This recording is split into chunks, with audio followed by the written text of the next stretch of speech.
The smell was the first thing anyone noticed. It crept through the vents and settled into the hallway, a sour, thick presence that clung to the walls. At first, residents assumed it was just the building. After all, it was old, poorly maintained, and things like mold, mildew, or the occasional dead animal in the crawl spaces weren't unheard of. But this was different. This was heavier, like something rotting far deeper than the surface. Complaints started to build. A woman from the third floor called the landlord twice in 1 week, insisting the smell was coming from apartment 4B. No one had seen the tenant in that unit in a while, but that wasn't unusual. He kept to himself. Quiet guy. No visitors. No parties. Lights off most of the time. Just a low hum from the television every now and then. Eventually, a maintenance worker was sent to check. The landlord gave him the key, mumbled something about expired lease paperwork, and waved him off.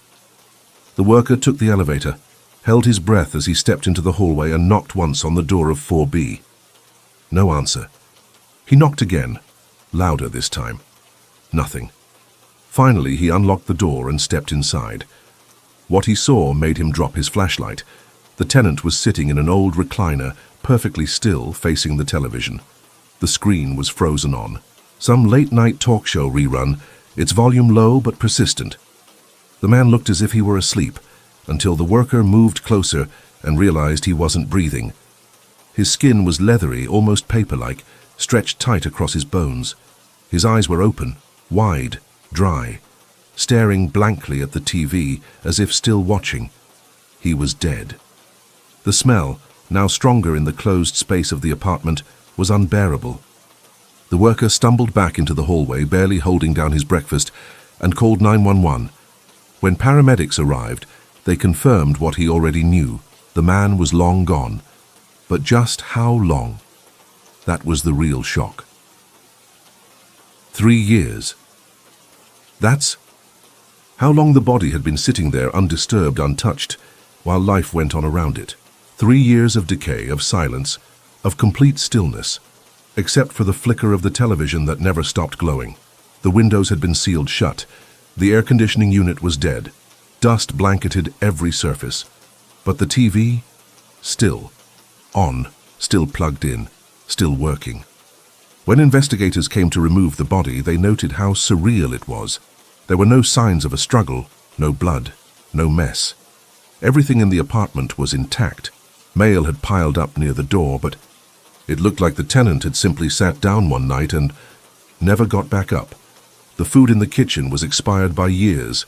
The fridge was empty, yet power was still flowing to the apartment. Even more bizarrely, no one had reported the man missing. No friends, no family, no co-workers. The police ran his name. A few scattered records showed he'd once worked as a graphic designer.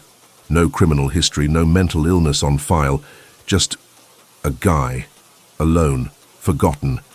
But that's where things started to get strange. The autopsy suggested he'd been dead since early winter, 3 years prior. Yet his rent had continued to be paid automatically every month.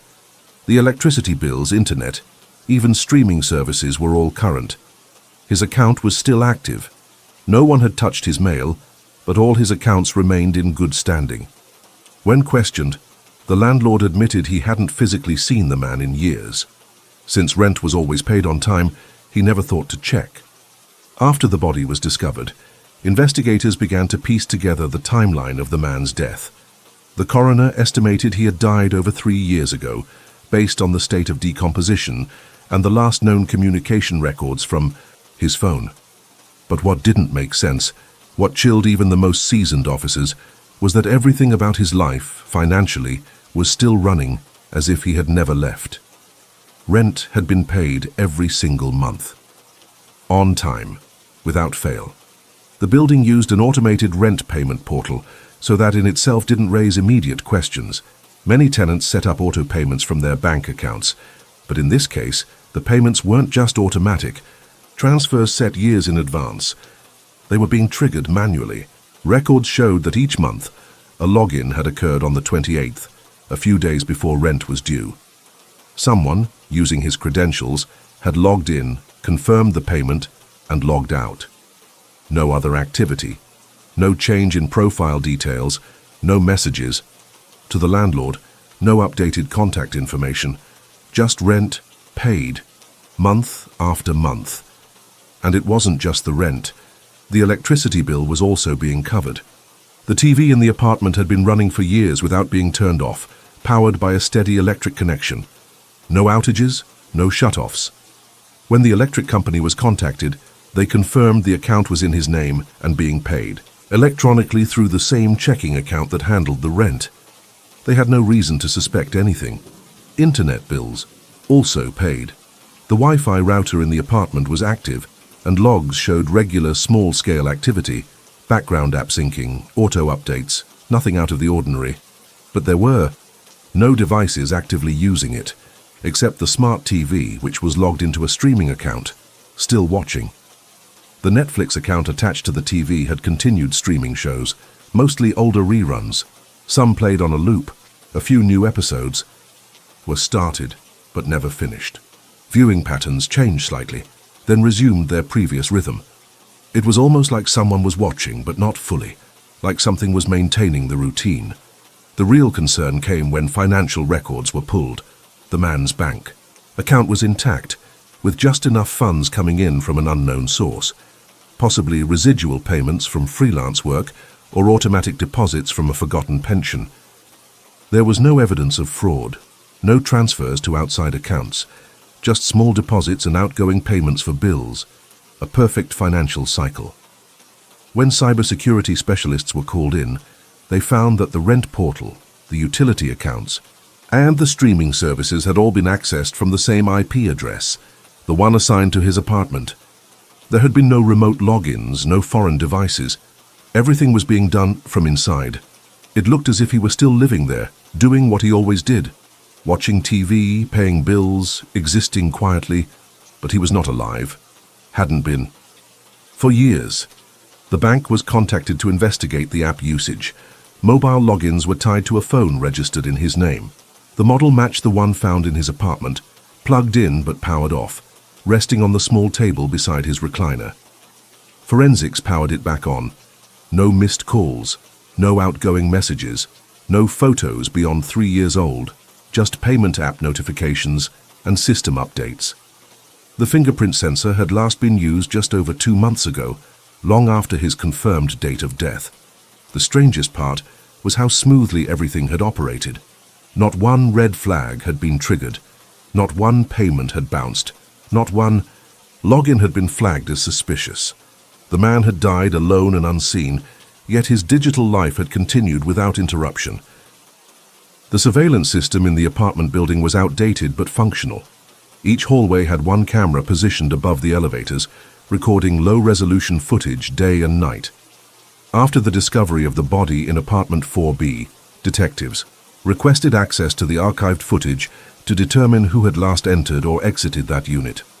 The building's management provided hard drives containing several years' worth of video, but warned them the system only retained footage in 90-day increments before overwriting old data. The investigators focused first on the most recent 3 months. They fast-forwarded through hours of quiet hallways, checking for any activity near 4B. Occasionally, a neighbor walked by. Delivery drivers came and went. Maintenance passed through once or twice. But the door to 4B never opened. No one was seen entering. No one was seen leaving. They checked the logs. No service requests from that unit. No package pickups. No complaints. No calls. Digging deeper, the team cross-referenced security footage with the dates on which the rent payments had been made and the electric bills had been processed. They looked for anyone who might have accessed the apartment around those days, just in case someone had been quietly slipping in to handle things. Nothing. Every time the footage was reviewed, the hallway outside 4B remained still. Puzzled, they requested footage dating back as far as the system allowed. As they moved further back in time, it became apparent that the apartment had not been accessed by any visible person in more than 2 years. The door was never touched. No key ever turned. No shadows moved across its frame. The only changes in the hallway were cleaning staff vacuuming, residents chatting as they passed, and the occasional flicker of the hallway light. And yet, The utilities continued to be paid. The television inside continued to play. The detectives began to suspect that perhaps there had been another point of entry. They inspected the building for alternate routes, fire escapes, maintenance hatches, rooftop access, but the floor plan showed that the only access to 4B was through its front door or the fire escape window, which was locked from the inside and covered in a thick layer of dust. No tampering, no footprints. The place was sealed. They started going door to door, asking neighbors when they'd last seen the tenant. Most shrugged. A few vaguely remembered him, quiet, polite, kept to himself. One neighbor swore she'd heard his television on at night, not long ago. She said she assumed he worked late and liked background noise. Another said they hadn't seen him in years, but figured he moved out and sublet the place to someone invisible. The building manager admitted he hadn't inspected the unit because the rent was always paid. The tenant never caused problems, never made noise, and had even left a positive review on the building's online portal a couple of years ago. That detail caused another pause. Detectives found the review, generic praise about the building being quiet and safe, posted under the tenant's name. But the timestamp on the review was over a year after his estimated time of death. They checked the building's internal system for keycard usage. Although most tenants used standard metal keys, maintenance staff had access to digital override cards. The log showed no entries into 4B using any override key during the entire past year. The door itself was an older model with no smart locks, no alarms, and no indicators of recent use. Forensics confirmed the doorknob had only one set of fingerprints. The tenant's, no recent oils. Just old faded prints from a hand long since dried and still. Each review of the security footage led to the same conclusion. No one had entered the apartment, not once, not in years. When investigators finally collected the tenant's belongings from the apartment, they found his smartphone resting neatly on the side table next to the recliner. It was plugged into the wall charger, the cord coiled carefully, as if placed with routine care. The screen was dark, the battery long dead. Forensics took the phone to the lab to examine it, hoping to find clues about the final moments of the man's life. If he had known he was dying, there might be a goodbye message. If someone else had been involved, the phone might hold evidence, texts, calls, location data. Once powered back on, the phone revealed very little. There were no recent phone calls, no sent texts, and no voicemails. The last call in the log was from a telemarketer over 3 years ago. There was some unread promotional emails and a few spam messages, but nothing personal. The photo gallery stopped abruptly. The most recent pictures were grainy shots of food, a television screen, and a few dark selfies, none of which offered any context. No final picture, no note, no signs of distress. Then investigators found a draft message. It had never been sent. It sat in the Messages app, unaddressed, unsent, unedited. A single line typed and left open, untouched for what could have been years. It read, "I think someone is inside, but it looks like me." That sentence stopped the investigators cold. They triple-checked the phone's metadata. The message had been typed about a week before the estimated date of death. There were no edits, no added words or corrections. It was typed quickly and left open, unsent, as if the man had been interrupted mid-thought. There were no subsequent messages, no explanations, no attempts to call 911 or alert a friend. In fact, there were no contacts in the phone at all, only generic entries like doctor, bank, and landlord, all of which hadn't been called in months. The device itself hadn't connected to any new networks or devices. There were no fingerprints on the screen besides his own, and no indication the phone had left the apartment. The statement in the draft message haunted everyone who read it. Investigators considered whether it was a mental health issue, some sort of psychological episode. Perhaps paranoia, hallucinations, the product of isolation. But that didn't explain the timing, nor did it explain the precision of the phone. Activity after his death.